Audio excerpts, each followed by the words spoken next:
ሰላም ጤና ይስጥልኝ እንደምን ሰነበታችሁ። ክብር ለሚገባችሁ ዓለም ሙሉ የምትገኙ የቻናላችን ቤተሰቦች ብሩታው ሰላምታችን በእያላችሁበት በምድር ዳርቻ ይድረስልን እያልን ዛሬ ከሀገርና እስከ ዓለም ጫፍ ድረስ የሚገኙ አዳዲስ መረጃዎችን ወደ እናንተ እናቀርባለን።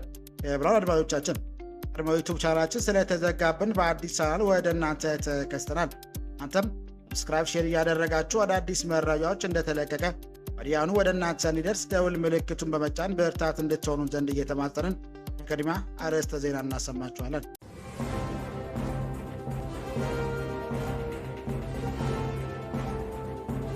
የቀይ ባህርን ጂኦፖለቲካዊ ለውጥን ተከትሎ ኢትዮጵያና ጅቡቲ በዶራሌ ወደብ ላይ ያላቸውን ትብብር ለማጠናከር ተስማሙ። ኢትዮጵያና ጅቡቲ የኢትዮጵያ ዋነኛው የባህር በር በሆነው ዶራሌ ወደብ ላይ ያለውን የሥራ አፈጻጸም ለማሻሻልና ትብብራቸውን ይበልጥ ለማጠናከር መስማማታቸው አስታወቁ። አብራችሁ ስትቆዩ የምታደምጡት ይሆናል። የወልቃይት ጠገዴ ኮሚቴ በምርጫ ቦርድና በስምሬት ፓርቲ ፍርድ ቤት ክርክር ውስጥ ለመግባት ጠየቀ። ወልቃይት ጠገዴ አማራ የማንነትና ወሰን አስመላሽ ኮሚቴ ፌዴራል ከፍተኛ ፍርድ ቤት በአከራካሪ የምርጫ ክልሎች ላይ ምርጫ እንዲያካሄድ ባሳለፈው ጊዜያዊ እቅድ ውስጥ ገብቶ ለመከራከር አቤቱታ አቀረበ። በዝርዝር ታደምጡታላችሁ። ከብራን አድማጮቻችን አብረን ስንቆይ ይህንና ሌሎች ያዘጋጀንላችሁን ወደ እናንተ እናቀርባለን። ድጋሚ ለዚህ ቻናል አዲስ የሆናችሁ ሰብስክራይብ እንድታደርጉ እያልን ወደ ዝርዝር መረጃው አቀናን።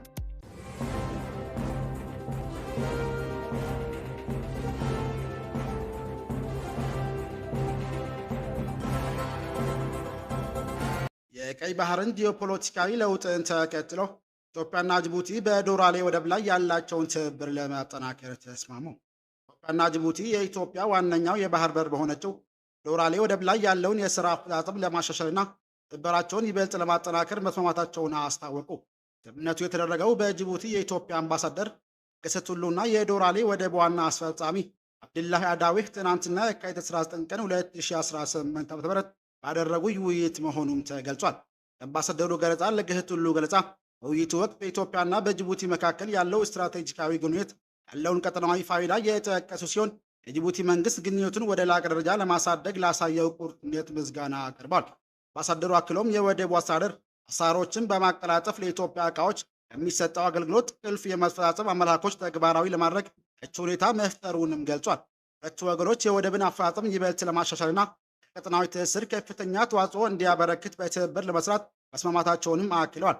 የህዝብ ብዛት ከአፍሪካ ሁለተኛ የሆነችው ኢትዮጵያ እጅግ በጣም ከፍተኛ የሆነውን የውጭ ንግዷን የምታከናውነው በጅቡቲ በኩል ሲሆን የውጭ ጉዳይ ኢንስቲትዩት መረጃ እንደሚያመለክተው 1991 ዓ.ም የኢትዮጵያ ኤርትራ ጦርነት ወዲህ ኢትዮጵያ 95 በመቶ የሚሆነውን የውጭ ንግዷን በጅቡቲ በኩል ነው የምታስተናግደው።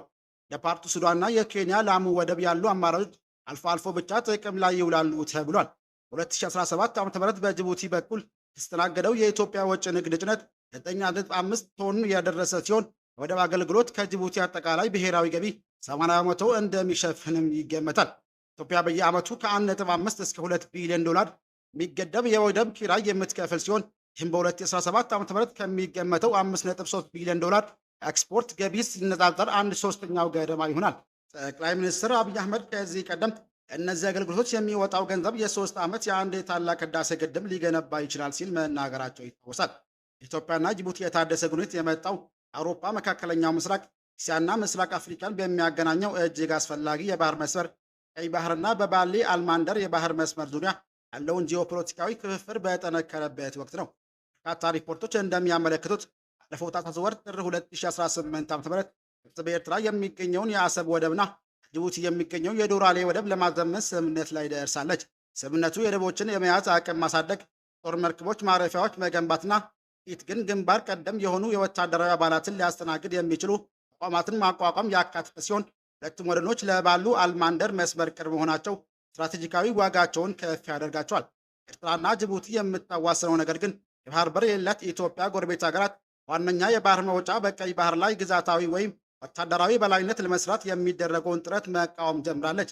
በግብፅና በጅቡቲ መካከል የተደረገው ስምምነት ኢትዮጵያን ከዶራሌ ጋር የሚያገናኙ የመንገድ መስራት ልማቶችን ሻሻለም የሚያካትት ሲሆን ይህም አዲስ አበባ በወደብ ላይ ያላትን ጥገኝነት ይበልጥ ያሳድጋታል። ቅርቡ የግብፅ ምክትል ጠቅላይ ሚኒስትርና የኢንዱስትሪ ትራንስፖርት ሚኒስትር ካሚል አልዋዝን በጅቡቲ ባደረጉት ይፋዊ ጉብኝት ባህር ትራንስፖርት፣ በሎጂስቲክስ ቀጠናዎች፣ በታዳሽ ኃይልና በወደብ ልማት ላይ ትልቅ የትብብር ስምምነቶች እንዲፈረሙ አድርጓል። ጉብኝቱ ወቅት የጅቡቲ ወደቦችና የፀሐይ ንግድ ቀጠና ባለስልጣን ከፍተኛ ኃላፊ እንዲሁም ግብጽ ግንባር ቀደም የምድር ልማት ግንኙነት ስራ አስፈጻሚ ተገኝተውበታል።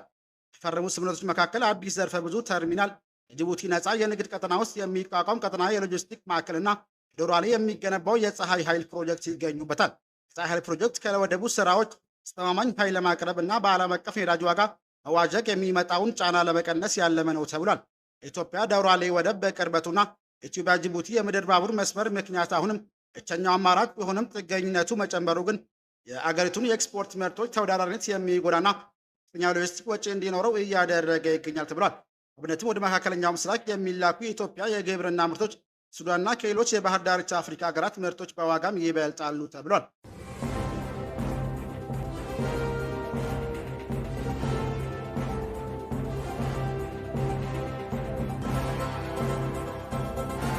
የወልቃይት ጠገዴ አማራ የማንነትና ወሰን አስመላሽ ኮሚቴ ፌዴራል ከፍተኛ ፍርድ ቤት በአከራካሪ የምርጫ ክልሎች ላይ ምርጫ እንዲያካሄድ ባሳለፈው ጊዜያዊ እቅድ ውስጥ ገብቶ ለመከራከር አቤቱታ አቀረበ። በፌዴራል ከፍተኛ ምክር ቤት በአመልካች የዲሞክራሲያዊ ስምሪት ትግራይ ፓርቲና በኢትዮጵያ ምርጫ ቦርድ መካከል ፍርድ ቤት እየታየ ያለው ጉዳይ መብትና ጥቅሙን እንደሚለካ በመግለጽ ጣልቃ ገብቶ ለመከራከር ከጠበቃ በኩል ጥያቄ ማቅረቡን አስታወቁ። በዚህ መሰረት ፍርድ ቤቱ ጉዳዩን ተመልክቶ ውሳኔ ለመስጠት ለየካቲት 25 ቀን 2018 ዓ.ም ቀጠሮ መስጠቱን ለጉዳዩ ቅርበት ያላቸው ምንጭ ለቢቢሲ አረጋግጧል። ምርጫ ቦርዱ በሁለቱ ክልሎች መካከል አወዛጋቢ የሆኑ 5 የምርጫ ክልሎች ከትግራይና አማራ ክልል ውጭ ሆነው በቀጣይ የተወካዮች ምክር ቤት እጩዎች ምርጫ እንዲያካሄዱ ውሳኔ ያሳለፈው ሰኞ የካቲት 16 2018 ዓ.ም ነበር። ይህንም ተከትሎ በአቶ ጌታቸው ረዳ የሚመራው ዲሞክራሲያዊ ስምሪት ፓርቲ ያቀረበው አቤቱታ የፌዴራል ከፍተኛ ፍርድ ቤት ሐሙስ የካቲት 19 2018 ዓ.ም በውሳኔው ላይ እገዳ ጥሏል። ይህንን ተከትሎ የወልቃይት ጠገዴ የአማራ ማንነትና ወሰን አስመላሽ ኮሚቴ ውሳኔው ለሕዝቡ ተወካዮች ምክር ቤት የመምረጥና የመመረጥ መብት ከሰጣቸው የምርጫ ክልሎች የሁመራና ከአዲ ረምፂ ምርጫ ክልሎች ከትግራይ ክልል ወጥተው ወልቃይት ጠገዴ ሰቲት ሁመራ ዞን ራሱን የሚያስተዳድር ነው ብሏል። ኮሚቴው ስምረት ባቀረበው አቤቱታ መሰረት ተመልካቾች ፍርድ ቤቱ የሰጠው እግድ ከክርክር ሂደት ውስጥ ተከፋይ ባልሆነበት ሁኔታ የሚሰጠው ውሳኔ በኢትዮጵያ ሕገ መንግስት አንቀጽ 38 ላይ የተመለከተውን የመምረጥና የመመረጥ መብትና ጥቅማችንን የሚነካ ነው ብሏል። በዚህ ምክንያት ፍርድ ቤቱ በስምሪት ፓርቲና ብሔራዊ ምርጫ ቦርድ መካከል በሚደረገው ክርክር ውስጥ ጣልቃ ገብተው እንዲከራከሩ እንዲፈቅድላቸውም ጠይቋል። ፌዴሬሽን ምክር ቤት በአማራና በትግራይ ክልሎች መካከል አከራካሪ በሆኑ ሁኔታዎች በትግራይ ክልል መንግስት ውጭ ሆነው ለብቻቸው በቀጥታ ለህዝቡ ተወካዮች ምክር ቤት ምርጫ እንዲደረግ መወሰኑን ኢትዮጵያ ብሔራዊ ምርጫ ቦርድ ባሳወቀው ተከትሎ ነው ጉዳዩ ወደ ፍርድ ቤት ያመራው። ቦርዱ እንዳለው ያወጣው የምርጫ ክልሎች ጣቢያ ዝርዝር ተከፍሎ ፌዴሬሽን ምክር ቤት ጥር 25 ቀን 2018 ዓ.ም ለቦርዱ በጻፈው ደብዳቤ በሁለቱ ክልሎች መካከል አከራካሪ ሆነው የቆዩ 5 የምርጫ ክልሎች ጉዳይ እስኪፈታ ለብቻቸው ምርጫ እንዲደረግ መወሰኑ ማስታውቋል። እነዚህ በትግራይና በአማራ ክልል የይገባኛል ጥያቄ የተነሳባቸውና በሁለቱም ክልሎች ውጭ ሆነው በራሳቸው ምርጫ እንዲደረግባቸው የተወሰኑ የሁመራ፣ አዲ ረመጽ፣ የኮርማፍላ፣ የጸለምትና የራያ አላማጣ ምርጫ ክልሎች ይገኙበታል።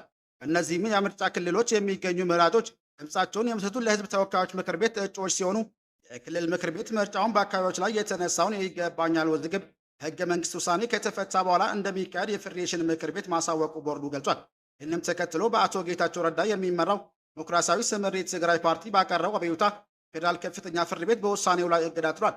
ትግራይ የሚንቀሳቀሰው ስምሪት ፓርቲ ፌዴሬሽን ምክር ቤት ውሳኔው ብሔራዊ ምርጫ ቦርድ ሲያደርግ በይፋ ተቃውሞ በመግለጫ ያሳወቀ ሲሆን ጉዳዩን በፕሬዝዳንት አቶ ጌታቸው በኩል ለፍርድ ቤት አቅርቧል።